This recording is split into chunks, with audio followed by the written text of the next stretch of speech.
Edino, yoza fin, mutaleki azate, oza suka, libulu zanga suka, mokako soa, kende, donc yoleki, fin. Suivez www.panzasangoyacongo.com. Une image motazo Panzasangoya Paris partout. Yé tolo to bangela kaete. Yé pona bilili tolongola e. Edino image Panzasangoya RDC, Panzasangoya Congo Kinshasa. Edino image kitoko. Edino image Panzasangoya Congo. Edino image. Edino image.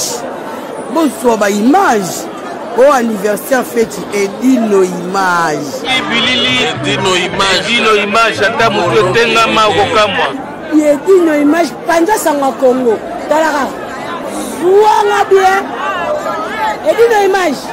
Panzasangoya Congo Edino image. Sangoya Congo epanzana pa wapi? Tuana TV moko Panzasangoya Congo Edino image. Kitindindi chakudidi so taite bachikai.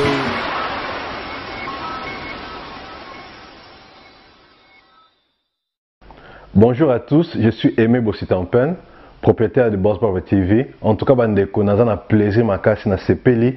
Enfin de Boss Brother TV écoute na satellite. Donc, ils ont na Congo Mubimba sur réseau TNT. Donc, mutu nyonso aza na télévision à TNT, décoder à TNT. Bolanda de Boss Brother TV.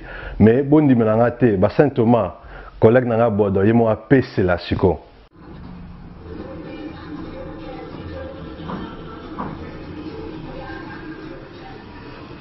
Salut, c'est Rock Bodo, l'artiste premium. Suivez comme moi The Boss Brother TV. The Boss Brother TV à Kinshasa déjà. We love The Boss Brother TV.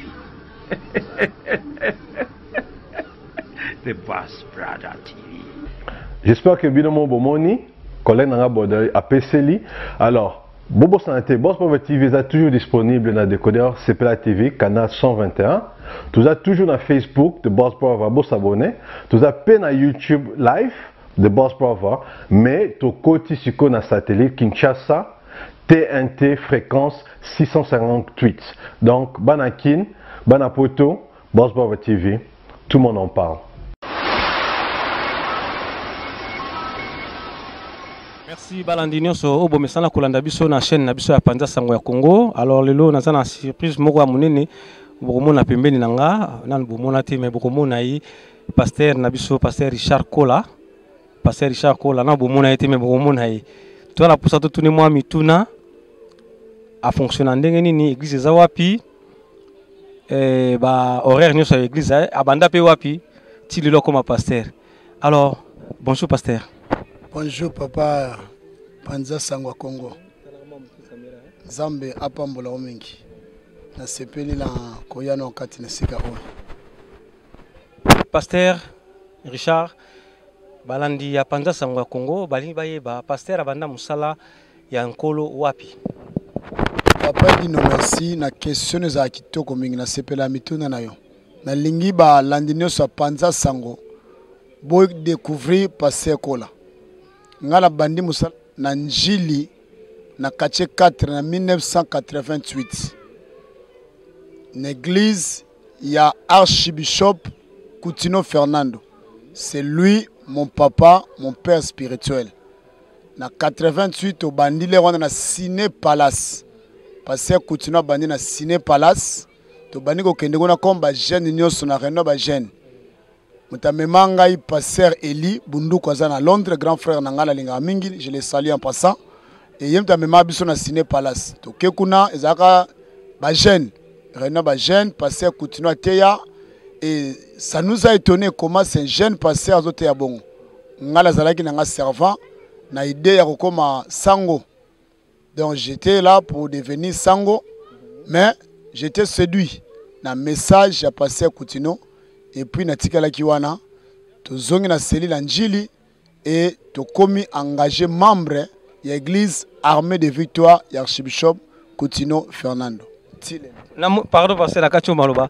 na moment oyo ke yo zalaki servant ngo ko mala yo olanda na yo nzela ya poko masango wa poko masango mbala moko oyo kima te ya archbishop Coutinho otiki mbala moko musala ozako sala etake servant OK na yo par archbishop bongo siko kuna pe musala yo tikaki et ça les bango pas cité histoire ezalaki un peu difficile peu compliqué papa Dino parce que famille na biso ezalaki famille ya ba armée du salitis nga na tangi l'école catholique na Saint-Martin na Njili na Saint-Martin na Njili étant que premier CO collège toke na institut Bonsomi collège Bonsomi za parmi ba meilleure école ya Njili pe ba école la grande école ya Kisasa étant to comme na Bonsomi préfet na biso aki père Crook na père Servide ba lobby batu nyonso bakotakawa fotokoma catholique yango na longo armée du sali na côté catholique pour maman lingana zwa une bonne enseignement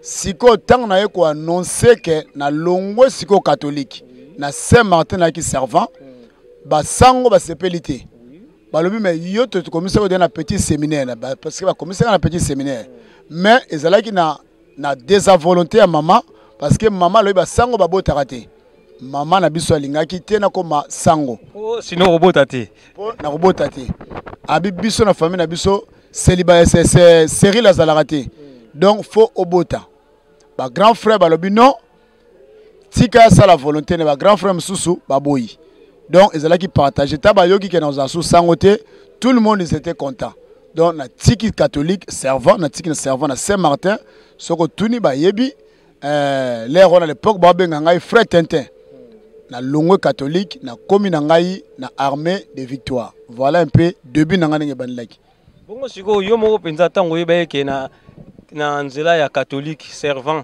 poko masango babotaka te yo moko tango kene ko s'engager kuna trouver que normal ngala trouver que normal pona mona ki basango babotaka na bango te babala raté na mona ki osala nga vie moko bien na mona ki nga normal te na mona ki servir nzambe na osala nga bien na nzela wana de la mona ki na mabete et puis à l'époque là on a papé dit une photo souligner une chose moko ya ki vrai n'époque wana l'église évangélique ezalaki te tozo benga binzambi ba groupe de prière bandaki mukie l'église ezalaka na Kisasa o ezalaki Zaïre mo à l'époque Zaïre ezalaki église catholique église protestant et puis armée du sali ezalaki te ko to mona ba binzambi non l'église évangélique ezalaki te photo le bon clair ezalaka moko te bona kende na mbinza isek pas ya passé Kamanda mais vraiment dommage kakufa pe à son âme passé Kamanda wakamanda na isek na mbinza to kenda kango na ba 84 mais musika l'église évangélique na ebaka yango mais sinon te l'église évangélique ça a été donc ça est normal na kinanga sango na bali na ngate na bote na ngate na bika no sala nzambe na ngai voilà un peu comment c'était. Merci 5 étoiles de love oyoki maloba ya pasteur Richard ye préféré akenaye akomane sango pour abala na eta buta na eti mais quelque part ça les pe bandiko na pas si maman habiter faut tikanzela ya catholique faut que na nzela ya protestant de bangonde babotaka alors papa na biso combien de temps ça déjà dans le ministère en vrai dit lelo na kokisi 30 ans na ministère pastoral 30 ans parce que pasteur Coutinho a consacré biso évangéliste na Kisasa na 89 na Kisasa na Céline Njili je salue en passant pas ya Berger Kembo lelo pasteur a comment passer Dieu de Kembo l'église na armée de victoire pardon l'église na Njili na quartier 4 la lumière de Jésus c'est lui c'était notre encadreur à l'époque azalaki Berger lelo a comment passer titulaire l'église naï donc lelo on a ministère pastoral malgré batubaye bingate mais ça fait 30 ans na ministère pastoral témoin au retour na passé archbishop mon papa spirituel Coutinho Fernando yem taye binga malam. Merci frère Richard Kola lelo 30 ans ya carrière naïe ya vie pastorale à Saliango déjà alors ministère et ça déjà ministère Ezali, aujourd'hui je suis l'apôtre responsable, nazo diriger l'église Tout est possible avec Jésus. L'église est basée dans Sainte-Geneviève-des-Bois. Ça fait presque 2 ans yango nazaka ministère na kati ya église, tout est possible au nom de Jésus. Merci ministère, déjà ça fait 2 ans yango ça existé. Alors pasteur toi adresse Saint-Gervais de Bois, mais on peut s'adresser ceux qui ne kolelo alingi ya asangana na bino, comment contacter bino? Merci papa Edino Panza Sangwa Congo batu balanda ko mingi. Merci na sepelaka na ba question pe bemiso salaka. Église tout est possible toza basé na Saint-Geneviève de Bois na 5 rue Lycée Sampé zone industrielle na Croix-Blanche. Vraiment la carte zone industrielle la Croix-Blanche 91 700 Saint-Geneviève de Bois. Tout ça non loin, il y a le magasin le Roi Merlin et en face il y a Jimbo Piné pas Baboussaba Piné. Téléphone Nabiso Zali 06 11 75 79 40. Donc soboni bomo Nabiso to sangana kawana tous les mardis, tous les vendredis et tous les dimanches. Mardi, vendredi de 18h30 à 20h30 et puis les dimanches de 10h à 13h. Tozawana na kati ya Croix-Blanche na Saint-Geneviève de Bois. Donc adresse na biso zangona toza koni tozawana. Toza église na biso zawana toza na local na biso bureau na biso zali to yamba batu sans rendez-vous. Donc au bengi biso oye toko yamba yo to bondeli. Au lingi prière oye mardi na pourquoi au lingi délivrance guérison miracle oye vendredi. Au lingi enseignement paix adoration oye dimanche na 10h. Nzamba pambola bino. Merci pasteur Motuna Mogoza et Utipa ya 5 étoiles de love. Atuni Motuna naï alobi pasteur pour Moutouaz alobiko il faut qu'à battre loboko to il faut qu'à akweya. Merci papa Edino Panza Sangwa Congo. Sali lobiko ezako koya te ezako tuntuka te ba ko s'appelle loboko te. Bible lobi nous sommes sauvés par la grâce au moyen de la foi. Oyo na komi ko mona lelo ezama bete mais na komo benga ngo cinéma évangélique. Que pour mutazo sali fa koya atuntuka bezo molimo te. Balobi c'est dans le calme et dans le silence que viendra votre salut et délivrance. Pour na ko kozwa sali ezali ko yamba Yesu comme Seigneur et Sauveur. Bible lobi na livre ya Romains chapitre 10 verset 9. À tous ceux qui l'ont reçu, pardon, si tu confesses le Seigneur Jésus dans ta bouche, soko lobi na munoko na yo que Jésus a Seigneur, et ceux qui croient na cœur na yo que Dieu t'a reçu parmi les morts, tu seras sauvé. Et dans le livre à Jean chapitre 1 verset 12, la Bible dit à tous ceux qui l'ont reçu, à tous ceux qui croient à son nom, Dieu leur a donné le pouvoir de devenir enfants de Dieu. C'est simple. Et ça va force, c'est ça exercice. Et ça peut être comme imposer le bon repos à sali. Non. Et ça foi na yo ko yamba Yesu, et ça grâce, et ça ngolo, et ça mbongo teo no okoyate. Car foi na yo ondimi pe obiki ozilo biko. Ko koya so ba ko tcha position de main ou bien so qui ba bondeli pona yo wanande ezali ba benyango délivrance mais sali ezali kokoyate. Merci pasteur pasteur Richard. Alors Mutuna mususu yali utipa Gisèle Eumba diamant noir abena tuna yo eza obligation ya kotiaka kotia mondimi loboko. Merci papa Edino Panza Sangwa Congo ba question za pasi pesa ezelengi eza débat moko soka tuni boye parce que tout monde na église mingi soki ba sambela pona mutu suka nango fo bataka loboko est-ce que na maloba boye et ko sale mateka fo kaka ba simba yoka mutu et puis to koma ko mona on dirait basali na nzambe mususu ba koma ko ya mabepe bazali oyo batia ka batu milimo ya mabe ponga moko pesi na mona na église moko ndeko mwasi alauki bana ya pasteur batomboki balobi papa to mona ki ndeko oyo mtataki ye loboko église ne koma ki paniquer soki yo sambela pona mutu fo kaka loboko. Merci papa Edino Panza Sangwa Congo. La question est arabie ça peut passer. Wana na bisaka yo. Nazo lobana yo. Na rozala très clair et puis très bref. Kocha moto loboko eza recommandation biblique. Na livre ya Marc 16. Bible lobi na biso, vous imposerez les mains aux malades et les malades seront guéris. Et ça, recommandation biblique. Mais l'apôtre Paul peut appeler très averti.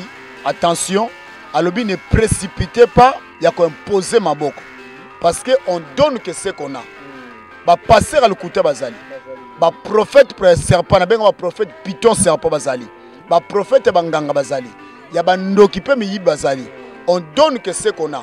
Donc ceux qui passent wana, aza voler, aza ndumba, ako transmettre au kindumba.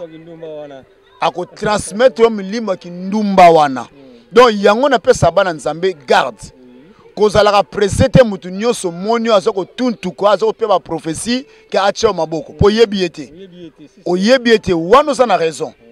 Mais ceux qui ont convaincu passer on a za nzambe atambula na crainte nzambe, nzambe pe biso discernement. Le premier pe sanga ma papa dit non. Ezali na éviter biso bana nzambe. Ce n'est pas parce que vous souffrir que mutu no sa cha maboko imposer maboko non. Faut na za la convaincu. Et ça, recommandation à la Bible. Mais ça, pas avertissement. Paul a dit, il y a même danger pour la Bible. Ne précipitez pas à imposer les mains. Vous ne pouvez pas imposer les mains à cause de la paix magicien. À se préparer à les repasser en relaxaï. Il y a des chocs, des forces. Donc, il y a un monde en Zambie. Ko lingakate mutino sa tchako maboko pamba pamba. Ngana yebisa bana nyoso ngana zo diriger tout est possible. Oko kende séminaire za mabete. Oko kende campagne d'évasion mabete. Mais ko lingate mutino sa tchako ka maboko. Pour akopesa oyo yebite. Ti orozo botuto ti ba malédiction vino pe bébé. Solo ba te bele pe ko maboma. Vina bango pe beba likolo ba position de main. Merci, merci pasteur. Batubele babeli maboma bakoma maboma pona kaka kotia loboko. Likamona loboko bandeko na ngai tozala ba fanatique te. Tozandi ba fanatique en kolo. Parce que o toza sorto monika pasteur tchao loboko keba ba tchao milimo mabe otikali nango pe. Alors pasteur toutes nos questions moko parler en langue.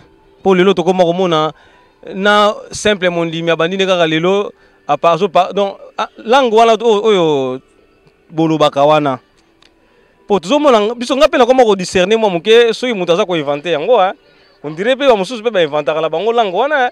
Donc monika fobo kaka moi kondo shikara barashika po bat ba mona kenete azoloba penza ndeza moto la nzambe.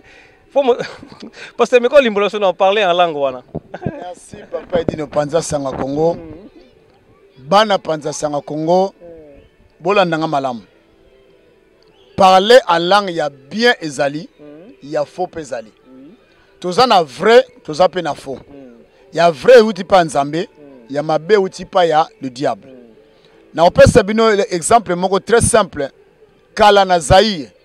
Église moko yaka kala Zaïre, tous alaka ba jeune. Ba benga on komba Dewey. Responsable adjoint nango eza grand frère to kangamane lupango. Alobi na biso ka photo kota Dewey. Kuna zaki ba formation na ba cours.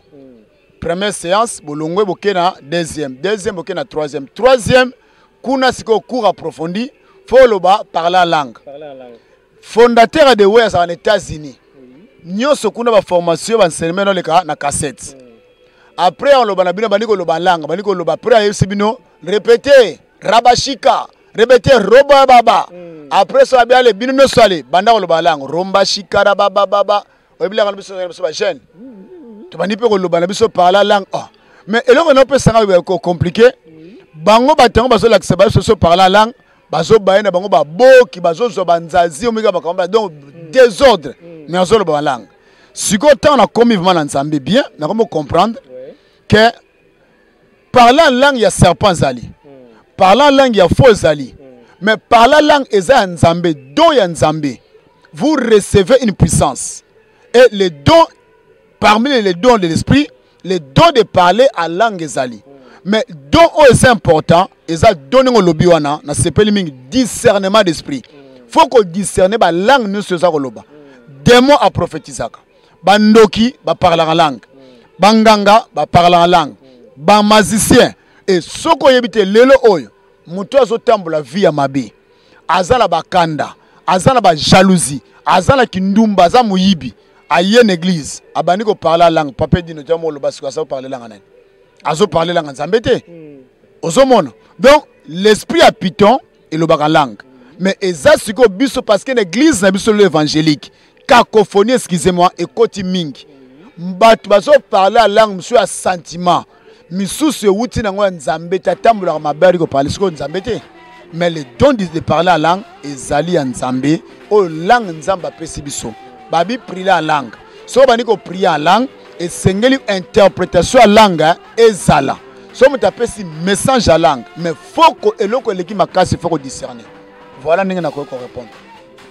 Donc langue ce qu'on parlait en gros faut interpréter moko mona na po ce qu'on fait ça message pour l'église faut interpréter ça mais ce que ça pour na yo moko mais le Saint-Esprit ayebi langue zolo ba ya nzambe langue zolo ba ya nzambe te yo moko po yebi muto na moko pa yebi langue zolo ba ya nzambe beza nzambe te mais langue oko prier en langue oko parler en langue oko chanter en langue oko louer nzambe en langue si seulement aux un esprit de nzambe so un esprit nzambe te kanga langue na yo luko se repentir senga nzambe pardon pe luka le Saint-Esprit ayakati na yo pe arpe sodo a parler la langue ko fabriquer ngote eza don a parler la langue ba benga ngo don soit eza don à Satan soit don à nzambe yo moko yebi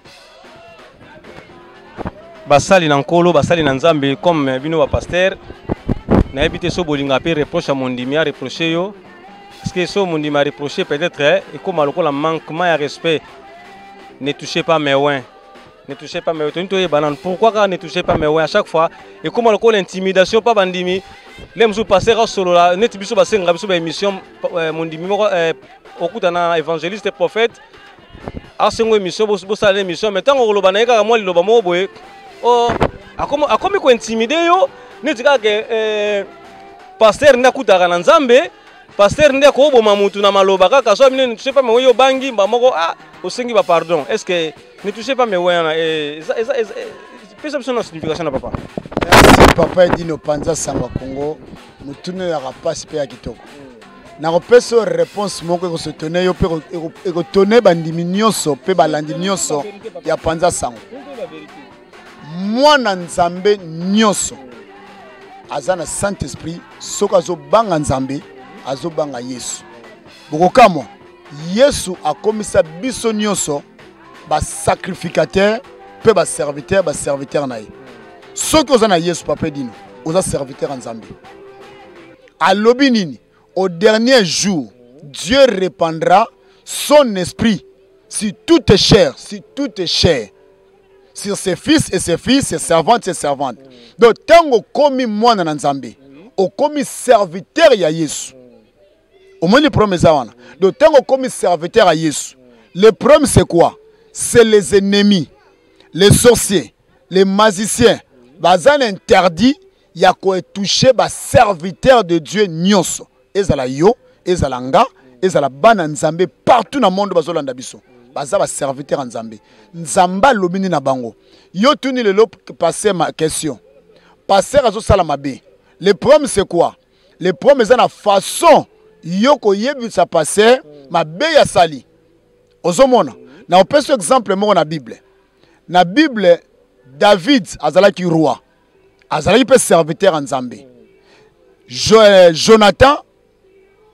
Nathan le prophète ayebaki verset wana, ne touchez pas mes oins, ne faites pas du mal. En plus aza roi. Mais ce qui est direct, sèche, le roi kosilika. Apesi proverbe. Akenango boye. Alobi mais siko muto abomi muto wana, bomi mubali ya muto wana. Basa ni roi lobi oh non, faut pas condamner ba bomaye. Abi mais muto abomi mwasi ya muto, mubali ya muto wana. Ezayi le roi. Omoni. Donc façon yo lobila passer. Façon yo lobila mwana nzambe, même mwana nzamba serviteur nzambe.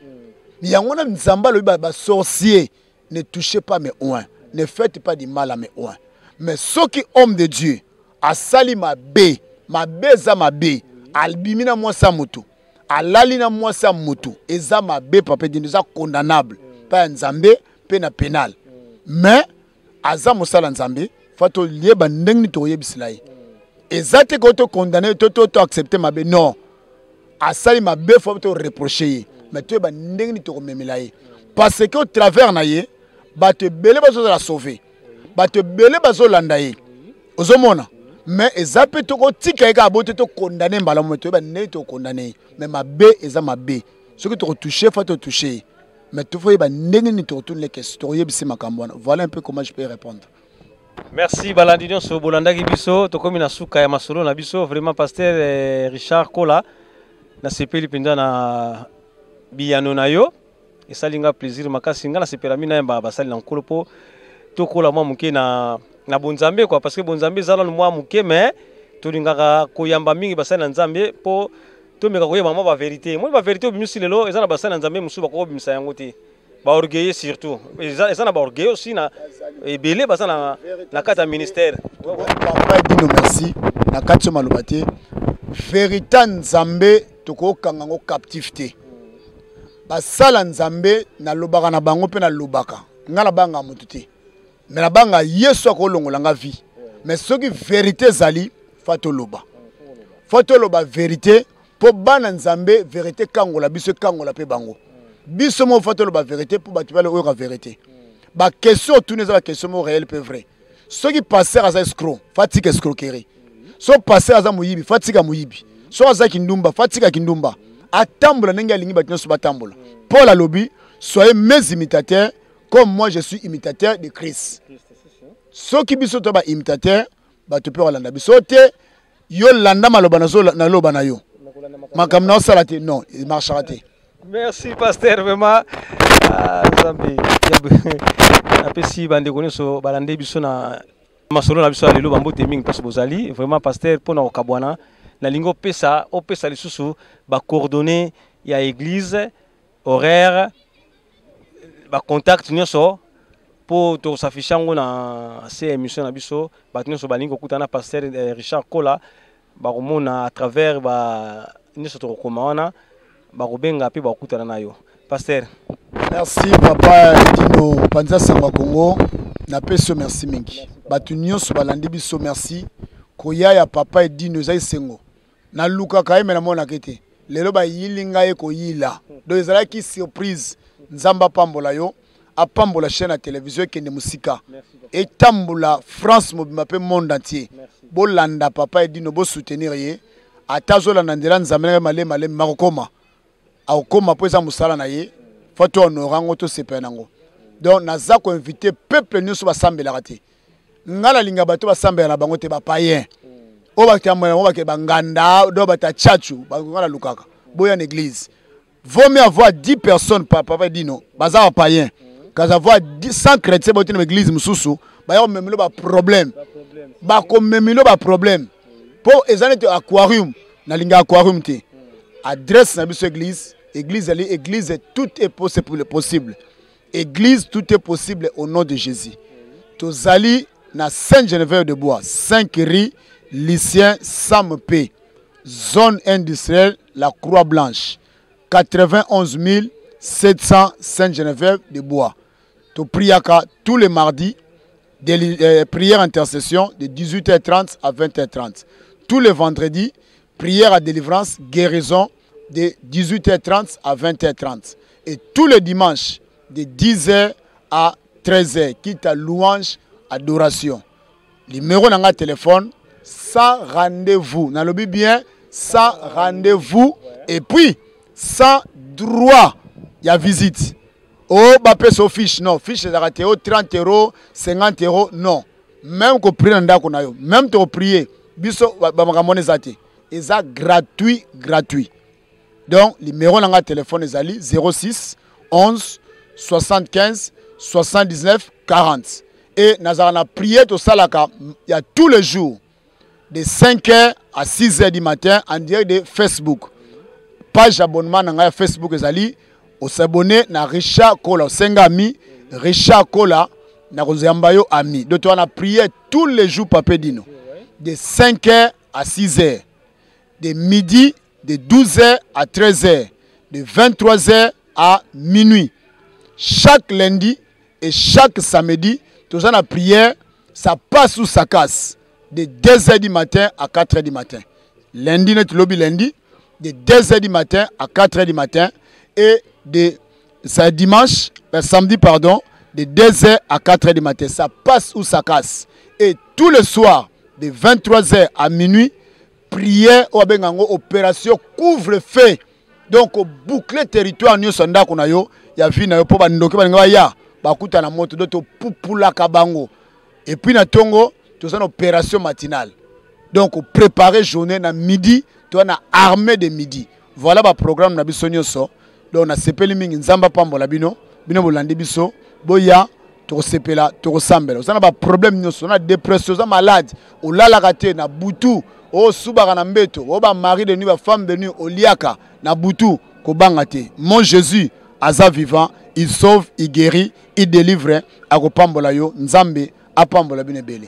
Merci beaucoup. Merci Nzambe à Pambola Binebele, vraiment bozu ba horaire ya pasteur. Ngamo na ko s'abonner déjà partir à lelo na on s'abonner déjà na Richard Kola et bongo yo on s'abonner aussi pour la Rolanda prière à travers la prière à pasteur nankolo na biso to rozalobiko. Merci vraiment 5 étoiles de love, merci le véritable diamant noir Gisèle Wumba, merci Balion de la presse Nyonso Obozalaka Nanga Ilongo, merci Dembowe Momo Samandefu, merci Abrino na faveur Salinga pour na kutana pasteur Richard Lilo et Salinga Sengomingi, vraiment pasteur tous ensemble toujours. S'il y a intervention na repese ba coordonner Obengi toko sala o toko sala pona musala nkolo. Terrain au bomoniango to bandaki lelo. Eza mbala liboso évangile to sala évangélisation na terrain mona loko on a parité. Ngamo kuta kabo na bi oh mais makambo so bandi e sala pagai mo na Paris. Donc to papa dino to bandi yango évangélisation na terrain. Donc après évangélisation yo moko moni barbecue zali. Donc, tu bandi évangélisation na terrain. Tu as batali bosso, ça pour nous se vanter. Yo mo yebingate. Batali bosso za muta terrain kalo, yo ba terrain no sa vine Saint-Jean zali, moment évangélité. Biso to po. Et ce qui est bien, papa dit le premier jour, 4 personnes ba pesi vine vont pas Jésus. 4 personnes sur le tali na Facebook au monde en direct. 4 personnes ba yambi yesu lokola mo kondipo bigisi. Na senga ki nzambe 2 personnes, na bi nzambe. Pona yeba que yom to lobaki na ngaba to bandima 2 personnes ba yamba Jésus comme Seigneur et Sauveur le plus grand miracle ba yambi 4 to bandi yango et puis to continue suka so po Hollanda eza gloire au Seigneur terrain zali ba bazo mela bazolia motei bango liloba pour tout passera mais le banzambe passete donc biso no so kufa mais la kisa mutu la vie à l'éternel la kisa bokonza likolo donc biso to bandi to sali terrain to sala ka terrain mo moniteur to na terrain mais to teli loba après loba batu balie pe na mona na nzoto nzamba akumisama moto na mutana vie na meto lakisi bango Yesu azali pe Yesu akoya la vie sans Jésus yo moko yebi olata bilamba belé mais bilamba monsieur kufa ba jani Versace ba kufa ba Yves Laurent ba kufa mais boyebi nzoto na bone ezalaki mais soko za na Yesu aleki nyonso donc ba batu nyonso ba sala nzambe toke na terrain to tika ba paye kuna to tika te ba sala nzambe to bima pe na église to sala terrain évangile ta le to zaki relax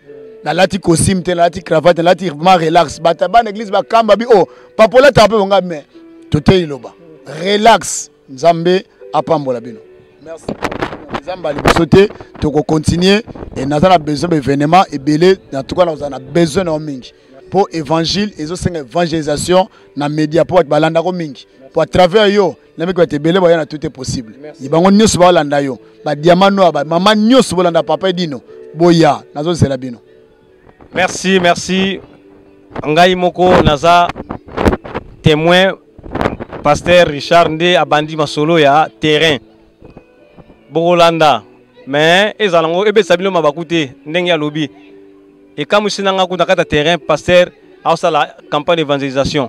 Alors, ce Bolandi, on peut m'habiter. Merci, merci, merci, merci. À très bientôt. Oh,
Donc tout ça m'a pas Manzouzi, Tokos, Manzouzi m'a plein à craquer, boyer bolé. Tozo lia taba tozo mela, tozo chez Manzouzi, tozo lia kitoko balobi taba kwanga, 20 zali whisky zali nyonso zali avec Edino Image. Na leli. Et ça va bongo ça non bongo. Au week-end moi taba chez Manzouzi ça la bien. Donc sous tozo lia taba kitoko, ça la Edino Image. Donc ils sont ya wate, osate. Chine kutoka kine yake bisoko kin na kenda ta arja la kisomo trop Manzouzi umela mais dire na commencer Manzouzi to lianta bato sepela Paris angoyo toza na Edino Image pas Manzouzi taba elengi toza ko inviter tout le monde pas Manzouzi taba kitoko kolia kitoko makambo to kitoko. En tout cas je vous invite tous à venir chez Manzouzi à Sarcelles terrain de yango to kesu wapi. Pas plaisir à trop na sepeli.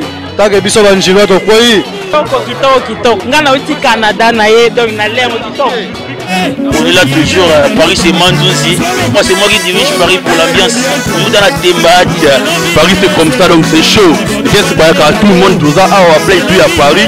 Donc Dieu ça bien donc dans les bons trucs qu'on parle. Donc ça va être comme un peu laisse. Boya bana mai bana Paris. Biso to déjà.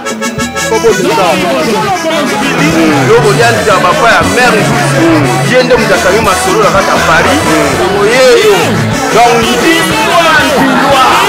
loko bla ya photo voilà nene za la délivrance de salama o bozo mona ba ange